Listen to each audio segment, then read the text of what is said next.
Możesz zatrzymać mnie, ale nie zatrzymasz nas wszystkich. W końcu wszyscy jesteśmy tacy sami.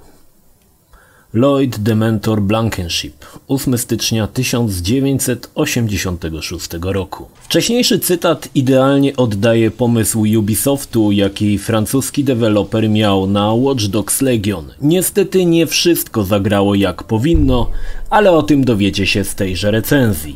Londynem wstrząsa seria eksplozji. Za wszystkim stoi haker, który zwie się Zero Day. Próbował go powstrzymać londyński oddział DedSec, ale zostają uznani za terrorystów i winni zamachów. Władzę nad miastem zaczyna sprawować prywatna firma Albion, która zamienia Londyn w miasto policyjne. Nie tylko rządząc twardą ręką, ale i inwigilując obywateli przez drony i specjalne urządzenia nazwane Optic. Większość członków DedSec została aresztowana, ale niewielkie grupie udało się ukryć i to właśnie ty należysz do tej grupy i przed tobą stoi zadanie oczyszczenia DedSec z zarzutów i zbudowania silnego ruchu oporu przeciwko Albionowi i wreszcie wyjawienie, kim jest Zero Day. Historia jest niezła, podziwiam jak Ubisoft konsekwentnie buduje świat w kolejnych częściach Watch Dogs. Ma się wrażenie, że to przyszłość, która jest już za rogiem, jednak balansująca na cienkiej granicy pomiędzy rzeczywistością a fikcją. Jednym z najnowszych elementów Watch Dogs Legion jest to, że możesz zrekrutować każdego mieszkańca do DedSecu. Może to być robotnik, babcia, dziadzio w kapeluszu czy punk. Zupełna dowolność, która w mojej opinii niestety nie zagrała. Postaram się to wyjaśnić. Na początku wybieramy sobie bohatera spośród kilku losowo dostępnych. Mnie trafiła się zgraja pajaców, wśród których absolutnie żaden do mnie nie przemawiał. W końcu wybrałem Darth Maul wannabe, który najmniej mnie odrzucał. Gra oferuje dwa tryby rozgrywki. Jeden to permadeath, strata agenta powoduje, że tracimy go na zawsze, lub bez permadeath. Wtedy agent trafia do aresztu na około 15 minut, a my możemy przełączyć się na innego dostępnego agenta. Od razu wybrałem tryb bez permadeath i zaraz powiem dlaczego. Siłą gier fabularnych jest to, że mamy zarysowanego bohatera. Wraz z rozwojem akcji poznajemy go, jak dorasta, ewoluuje. Celem gry jest zjednać sobie bohatera i gracza, abyśmy poczuli do niego sympatię, abyśmy chętnie wcielali się w takiegoż jegomościa i przeżywali z nim wzloty i upadki. Jednym słowem, imersja. Legion na tym polu niestety całkowicie zawodzi. Nie potrafiłem nawiązać więzi z Darth Maulem, bo gra w zasadzie nawet na to nie pozwala. Każdy z bohaterów, kimkolwiek by nie był, jest totalnym randomem. Oczywiście z wyglądu niektórzy to kozaki, ale ich charakter definiuje dosłownie jedno, czasami bzdurne zdanie w metryczce, typu napisała post na jakimś forum, ukradł laptopa albo pierdział w windzie. Na podstawie tego zdania mam określić, czy jest to bohater, z którym mogę się identyfikować? No nie bardzo. Niestety nawet ciosany z grubego drewna Aiden z pierwszej części ma więcej życia niż te papierowe i płaskie postacie. Gdy nawet w końcu znalazłem postać, która mi odpowiadała, potężny czarnoskóry agent z pistoletem z tłumikiem i nawet gościa polubiłem, zupełnie nic o nim ciekawego się nie dowiedziałem. Totalny random. Nie ułatwia tego też to, że jest bardzo niewiele cutscenek. Większość akcji w zasadzie odbywa się poprzez słuchanie niekończących się dialogów pomiędzy członkami naszego zespołu i sztuczną inteligencją Bagleyem. A nawet jak cutscenki się pojawią, to są tak zrobione, aby każdy z randomów mógł wziąć w niej udział. Ale choć w ekspozycji postaci Legion poległ całkowicie, nie można odmówić Ubisoftowi, że miał fajny na to pomysł. Zaletami randomowych bohaterów jest to, że każdy ma odmienne umiejętności i są to czasami całkiem przydatne rzeczy. Jeden może wejść w strzeżone miejsca, niepokojony przez żołnierzy, inny przywołuje rój robopszczół atakujących cele, inny jeszcze ma snajperkę, a mój ulubiony agencior ma do dyspozycji samochód z maskowaniem i rakietami. Jest tego masa i w zasadzie każdy random jest inny od poprzedniego i tutaj należą się brawa, bo w zależności od tego, kogo wybierzesz, zmienia to trochę sposób przechodzenia misji. Przed nami 38 misji fabularnych skupiających się na pokonaniu jednego z 4 bossów londyńskiego półświadka, którzy wzbogacają się na krzywdzie ludzkiej. I tutaj kolejne miłe zaskoczenie. Po nastoletnich wygłupach w Watch Dogs 2, które od razu dodam bardzo lubiłem, Legion uderza w poważny ton. Handel ludźmi, nadużywanie władzy, zamachy. Jest mrocznie, choć niedosadnie i to jest duży plus. Misje fabularne skupiają się głównie na hakuj to, hakuj tamto. Czasami zdarzają się się genialne pomysły, ale są to szczątkowe rzeczy, o których wspomnę za chwilę. Głównie polega to na przekradzeniu się do jakiegoś strzeżonego miejsca, zhakowaniu komputera lub zabraniu czegoś i ucieczce. I ten schemat się niestety niebezpiecznie powtarza.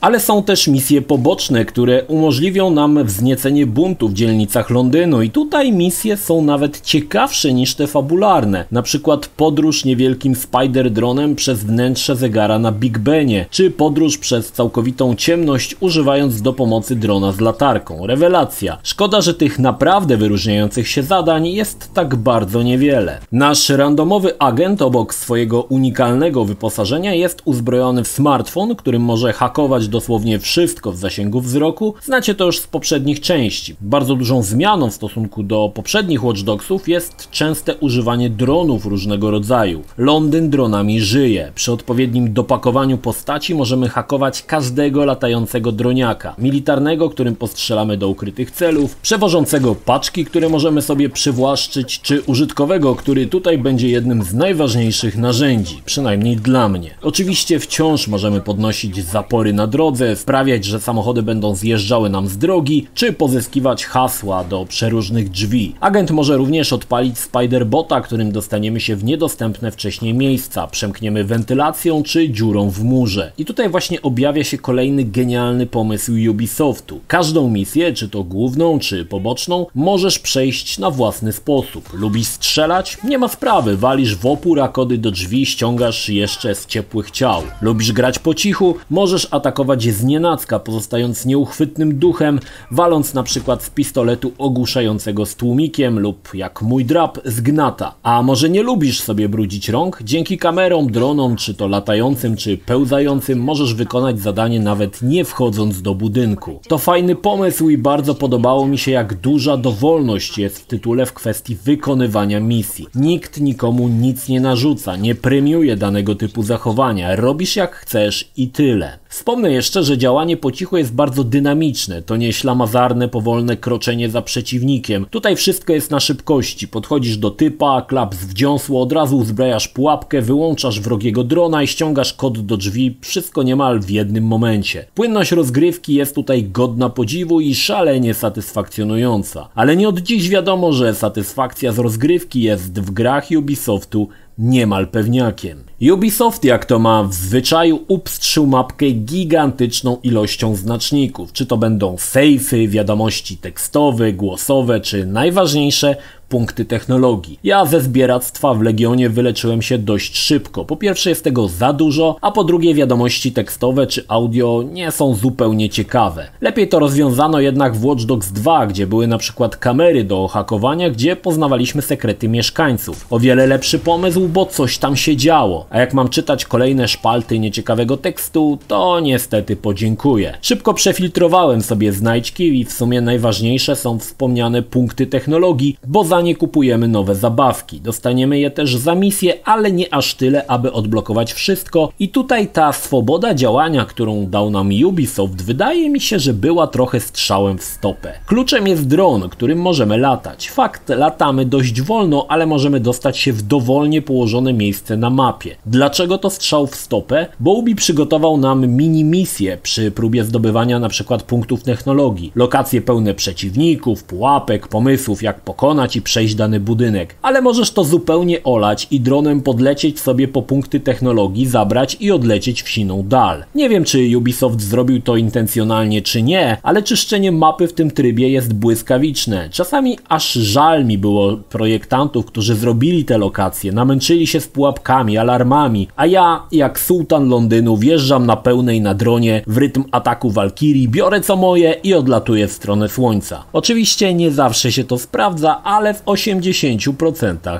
tak. Za punkty technologii ulepszymy broń, drona, poznamy nowe umiejętności. Przyznam się wam, że zanim zacząłem ogrywać misje fabularne, ulepszyłem postać na maksa, przez co misje wydawały się banalnie proste. A co ciekawe, trik z dronem czasami też działa w misjach fabularnych, co wydaje mi się, że nie mogło być założeniem Ubisoftu. Prowadzi to do tego, uwaga, Watch Dogs Legion jest najkrótszą grą od Ubi, w jaką grałem od czasów pierwszego Assassin's Creed. Dziwne, ale tak jest.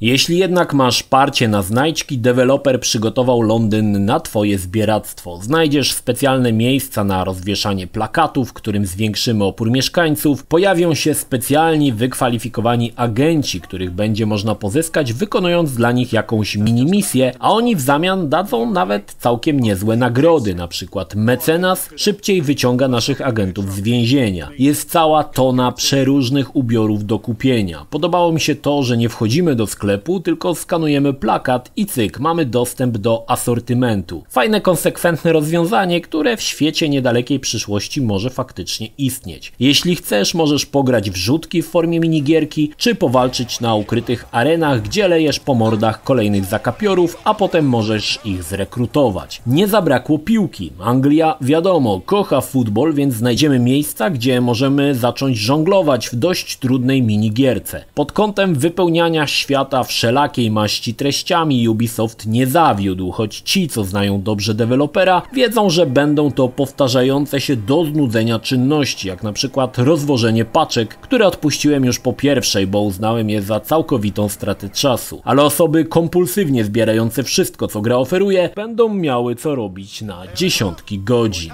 Grając w Legion miałem wrażenie, że trochę twórcom brakowało świeżych pomysłów. W zasadzie niemal wszystko już było, a tradycyjnie jakość aktywności pobocznych przykryto wręcz ich absurdalną ilością. Choć na osłodę powiem, że Londyn nie jest za duży i nawet jak za punkt honoru postawicie sobie oczyszczenie mapy ze wszystkiego, nie powinno zająć to aż tyle, co na przykład ostatni Assassin's Creed. Jeśli chodzi o wizualia, Ubisoft dowiózł tytuł znakomity. Przyznam, że w zasadzie byłem tylko raz w Londynie i widziałem go jedynie przez okno taksówki, ale tutaj dla przyjemności robiłem sobie wycieczki krajoznawcze. Piccadilly Circus, Big Ben i Parlament, Eye of the London, wszystko zostało oddane wspaniale. Cieszą niesamowite detale architektoniczne. Londyn wygląda super, choć na konsoli, w moim przypadku PS4, nie tak super jak wyglądała gra na PC z włączonym RTX-em. Ale i tak widać było, że gra wyciska niemal wszystkie soki z konsoli. Wentylatory PS4 weszły na poziom decybeli, jakich nie słyszałem od czasów God of War. Miasto żyje, po ulicach jeżdżą autonomiczne samochody, wszędzie gdzie się nie spojrzysz latają drony. Nie wiem, czy Londyn został oddany z geograficzną precyzją, ale ci, co mieszkają w Londynie, pewnie mają radochę odnajdując swoje kamienice. No, ja bym miał. Bajecznie miasto wygląda nocą, pełne neonów, świateł, magia. Pojawiła się nawet raz czy dwa słynna londyńska mgła, która ponoć w dzisiejszych czasach jest rzadkością. Wizualnie jest świetnie i chyba nie było tak dobrze oddanego miasta jak futurystyczny Londyn. Pochwalić również muszę dźwięk. Dobór muzyki też jest całkiem niezły, bo znajdziemy i Chemical Brothers, Fatboy Slima, Jamiroquai czy The Prodigy. Słowem śmietanka brytyjskiego brzmienia. Podobało mi się, że twórcy przedstawili Londyn jako tygiel kulturowy, gdzie mieszają się różnej maści wyznania, kolory skóry i narodowości. Wspominam o tym dlatego, że nie zabrakło również Polaków. Nie raz i nie dwa natknąłem się na polskie imiona i nazwiska i z przyjemnością czytałem ich jednozdaniowe metryczki typu ukradł laptopa czy wszczął bójkę w barze.